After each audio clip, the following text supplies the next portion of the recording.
कांग्रेस में sleeper cell है, ये स्वीकार करना भूपेश बघेल जी का, इसका मतलब है कि कांग्रेस एक आतंकी संगठन है।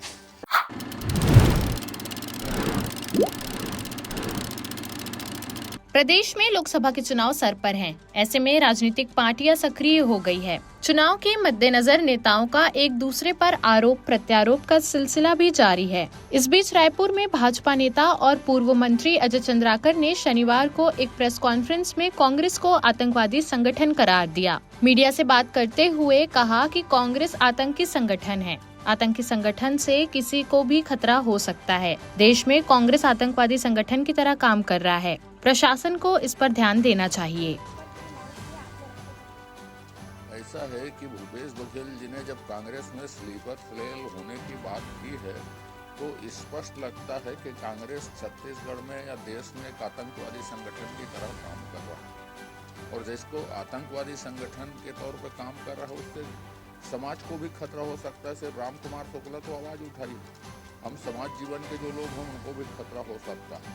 प्रशासन को इस पर ध्यान देना चाहिए। एक बात है कि आयकर के नोटिस में क्या है, कब तक के उन्होंने बात कही है, कब तक के लिए पटाने के लिए कहा है, क्या चीज़ कही है, उसको कांग्रेस नहीं बताती। और कांग्रेस अपने आप को विक्टिम साबित करना चाहती है। इसमें उनको कानूनी प्रक्रिया में आयकर की कार्रवाइयों का सामना करना चाहिए, विक्टिम की तरह अपने आप को पेश नहीं करना चाहिए। कानून सबके लिए बराबर है।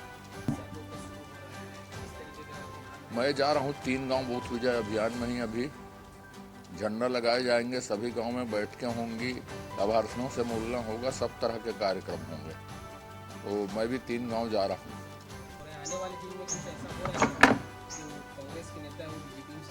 नहीं, बीजेपी में शामिल होने के लिए मुझे नवप्रवेशी लोगों की कमेटी का चेयरमैन बनाया गया है। आना तो बहुत लोग चाहते हैं, पर हम गुण दोष के आधार पर ही उसको लेंगे। पूरे कांग्रेस में कोई लीडर नहीं, कोई नीति नहीं। अब एक परिवार की कितने दिन तक पूजा करेंगे, माता की, बहन की, भाई की, उनके बच्चों की, यही वह तो काम है। तो कितने दिन तक करेगा आदमी, मानसिक रूप से थक जाता है उससे।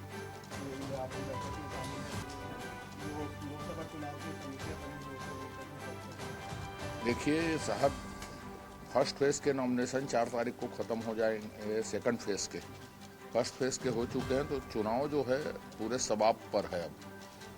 और ये सक्रियता सिर्फ और सिर्फ जीतने के लिए है। 11 से कम कुछ भी मंजूर नहीं है।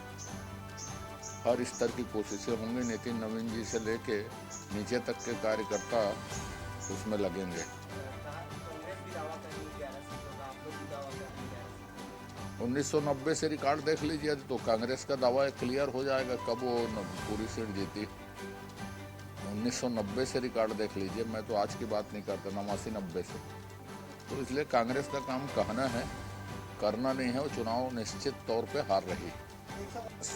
जो सचिन पायलट जी हैं वो उपेक्षित नेता है कांग्रेस में, और उसके अतिरिक्त जो बसते हैं वो एक परिवार के लोग हैं, गिरोह है।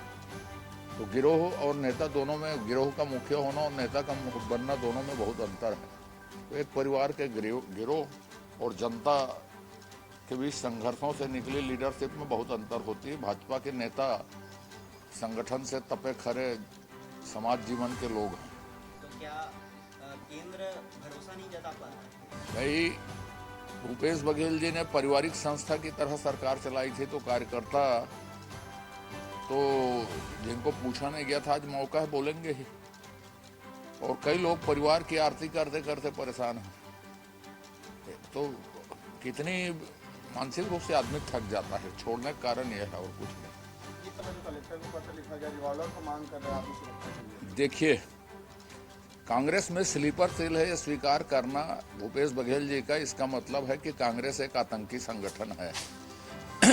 और उस आतंकी संगठन से जन सामान्य से लेके किसी को भी खतरा हो सकता है। और भूपेश बघेल जी के बयान के बाद जो राम कुमार शुक्ला जी का बयान आया है, उसमें कहीं भी अतिशयोक्ति नहीं है।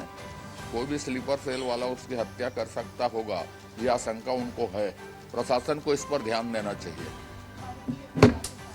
भाजपा के स्टार प्रचारक तो आपने देखे हैं, हेमा मालिनी जी का नाम है उसमें बढ़िया, और क्या नाम है उनका, स्मृति ईरानी जी का नाम है, तो आपको सब तरह के लोग देखने को मिलेंगे। स्टार प्रचारक की सूची तो आपने देखी छत्तीसगढ़ के लिए। मुझको रिस्पांस हमको क्या मिल रहा है वो तो अपनी जगह है, मुझको कांग्रेस कहीं देखने में नज़र में नहीं आ रही, ये महत्वपूर्ण बात है। मैं अभी तक कहीं कोई कार्यक्रम जगदलपुर दंतेवाड़ा से लेकर इधर सरेपाली तक चल दिया, लेकिन समझ में नहीं आ रहा है। प्रत्याशी को घोषित करने को क्या कारण है कि नजर नहीं आ रहा? भाई कांग्रेस ने प्रत्याशी कहाँ घोषित किया हो, एक जिले के लोगों को बल्क में ले जाकर दूसरे जिले में बिठा दिए। उसकी स्वीकारोक्ति हो चाहे मत हो, हारना है तो जाके हारो। और भूपेश बघेल जी दुर्ग से लोगों को भेजे हैं, इसका मतलब ये है कि दुर्ग की एस्टेब्लिश लीडरशिप को समाप्त करके अपने लीडरशिप को स्थापित करना। देश प्रदेश की सभी बड़ी खबरों से जुड़े रहने के लिए हमारे YouTube चैनल को लाइक, शेयर और सब्सक्राइब करना ना भूलें। साथ ही लेटेस्ट खबरों के लिए बेल आइकन को प्रेस